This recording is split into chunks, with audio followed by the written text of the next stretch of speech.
وہ اب باقاعدہ طور پر جو ہے وہ شامل نہیں ہے جی، جو شیر افضل مروت ہے وہ شامل نہیں ہے۔ اور اب آج تو جن لوگوں کی عمران خان سے ملاقاتیں کروانے کے لیے اڈیالہ لے کر گئے ہیں، اس پر بڑے سخت جو ہے وہ کارکنان کے اندر غم و غصہ ہے۔ اس میں ایک شاہ فرمان ہے جو سابق گورنر خیبر پختونخوا تھے، اور سیف اللہ نیازی، یہ وہ کردار ہے سیف اللہ نیازی جو تحریک انصاف چھوڑ گئے تھے، اور اب ان کو دوبارہ عمران خان سے ملوایا جا رہا ہے۔ تو وہ لوٹے یا جو بھی آپ کہیں، مجبوری کے اندر بھی لوگ گئے ہیں۔ اب جیسے فواد چودھری ہیں، آپ دیکھ رہے ہیں، وہ انہوں نے کوئی پریس کانفرنس نہیں کی، عمران خان کے خلاف انہوں نے گفتگو نہیں کی، شریف خاندان پر وہ تنقید کرتے تھے تو وہ زیر عتاب ہے۔ اچھا، اب لوگ یہ سوال کر رہے ہیں کہ بھائی اگر سیف اللہ جیسے بندے یہ جانے ہیں تو مارے کھائی ورکر نے، جیلے کھاٹی ورکر نے، سپورٹر نے، اور جو اقتدار میں آ کر لوٹ مار کر کے بھاگ گئے، ان کو خان سے ملوا رہے ہیں، کوئی شرم ہے؟ عمر ایوب صاحب، آپ کو یہ لکھا گیا ہے جو ہے وہ ایک صارف کی طرف سے۔ اب اسی طریقے سے جو خیبر پختونخوا کے سابق وزیر اعلیٰ ہیں محمود خان، وہ کہتے ہیں کل بھی عمران خان میرا لیڈر تھا، آج بھی میرا عمران خان لیڈر ہے۔ تو یہ اب سارے پنچھی واپس اڑ کر آئیں گے۔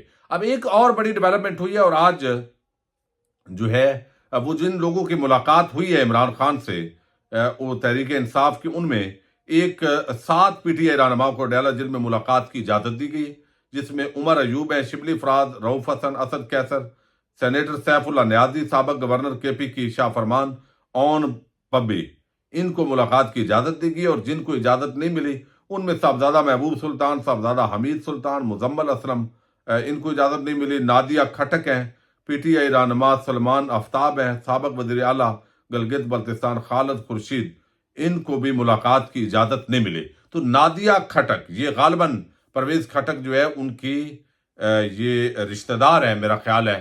اب یہ سارے جو ہے پنچھی شاید واپسی کا راستہ تلاش کریں گے۔ اڈیالہ جیل کے اندر آج ہائی الرٹ تھا، سیکیورٹی بڑی اور مزید سخت تھی، اور امریکی سفارتکار وہاں پہ پہنچے، لیکن اس وقت یہ افواہیں پھیلی کہ شاید امریکی سفارتکار جو ہیں ان کی عمران خان سے ملاقات ہوگی، لیکن عمران خان سے ملاقات نہیں ہوئی، بلکہ امریکی شہری جو ظاہر جعفر ہیں ان کے ساتھ جو ہے نور مقدم کے جو قاتل ہیں ان کے ساتھ ملاقات ہوئی ہے۔ چونکہ وہ امریکی شہری ہیں تو ان سے کونسلر رسائی دی گئی ہے ان کو، اور وہ ملاقات جو ہے اسی تناظر کے اندر امریکی سفارتکاروں کی جو ہے وہ زہر جعفر جو سزا کاٹ رہے ہیں اڈیالہ جیل کے اندر، ان سے یہ ملاقات جو ہے وہ ہوئی ہے۔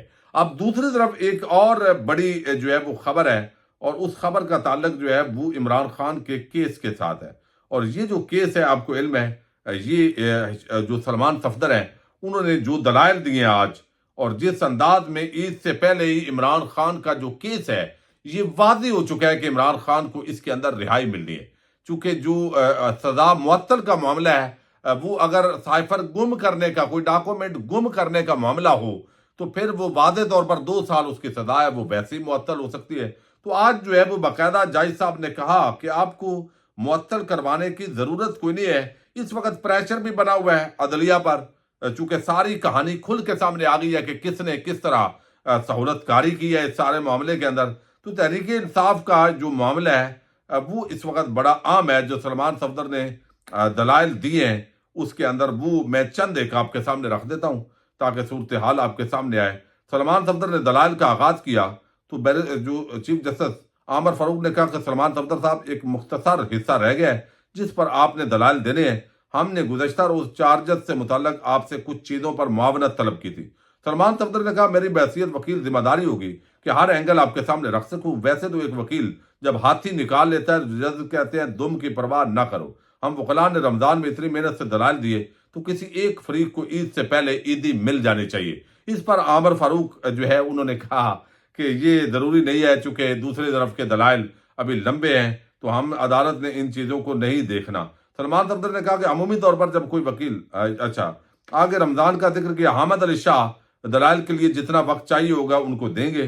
سلمان صفدر نے آج جو دلائل دیے انہوں نے کہا کہ 15 منٹ قسط وار لوں گا، دستاویز فائل میں موجود نہیں، ایک میرے پاس الزام آیا کہ سائفر کو ٹویسٹ کیا اور واپس بھی نہیں کیا، ایک اور الزام ہے کہ آفیشل سیکرٹ ایکٹ کو پبلک کیا، الزام یہ بھی ہے کہ سائفر پبلک کرنے سے سیکورٹی سسٹم نقصان پہنچایا گیا، اسلام آباد ہائی کورٹ کے عامر فاروق نے کہا آپ کے کہنے کا مطلب ہے کہ سیکشن 51A یا B میں کسی ایک میں سزا ہونی تھی۔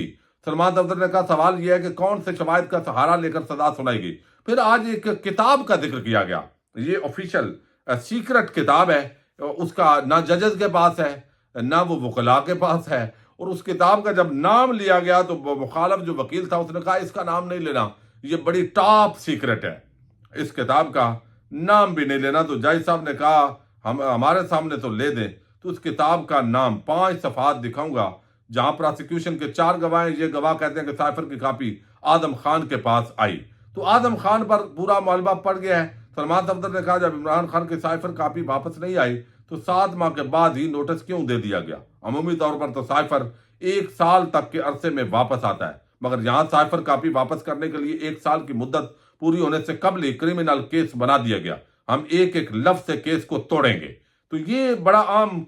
پھر میاں گل حسن نے کہا کہ آدم خان کا بیان نکال دے تو سپردگی کا کوئی گواہ نہیں ہے، کس قانون میں ہے کہ سائفر 1 سال کے اندر واپس کرنا ہوتا ہے؟ سلمان صفدر نے کہا پراسیکیوشن کا یہ کیس ہے، جیسے میاں گل حسن نے کہا کہ اگر یہ 1 سال ہے تو 1 سال خصوصی طور پر لکھا جانا چاہیے، سائفر کی ورکنگ سے متعلق بک موجود ہے۔ میاں گل حسن نے کہا استفسار کیا کہ وہ بک کون سی ہے؟ سلمان صفدر نے کہا وہ سیکرٹ ہے۔ جیسے گل حسن اور اورنگزیب نے کہا ہم کہہ رہے ہیں نا، آپ نام بتائیں۔ سلمان صفدر نے کہا security of classified matters in government department بک ہے۔ FIA پروسیکیوٹر نے کہا یہ ٹاپ سیکرٹ ہے۔ تو وہ بک بھی اثر مجید اسٹار گواہ ہو سکتے تھے، ابھی اثر مجید تو کچھ نہیں کہا کہ وہ اسٹار گواہ بن سکتا ہے۔ تو یہ ساری چیزیں کھل کر پرخچے اڑے ہیں جی اس کیس کے، تیا پانچا ایک ہو گیا ہے۔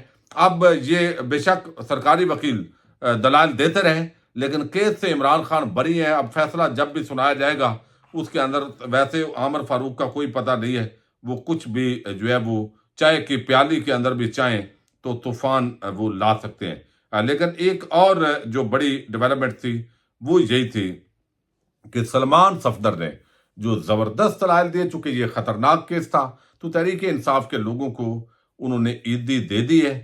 اب باقی دیکھنا یہ ہے کہ شیر افضل مروت جو ہے وہ کل شاید عمران خان سے ان کی ملاقات ہوگی، اور پھر وہ آ کے کیا بیان دیتے ہیں۔ تو تحریک انصاف کی اندرونی لڑائی بھی ہے، بیرونی لڑائی بھی ہے، اور دوسری طرف بھرپور جلسے جلوس اور مزاحمت یہ بھی شروع ہو رہی ہے۔ پاکستان زندہ باد، پاک فوج پائندہ باد۔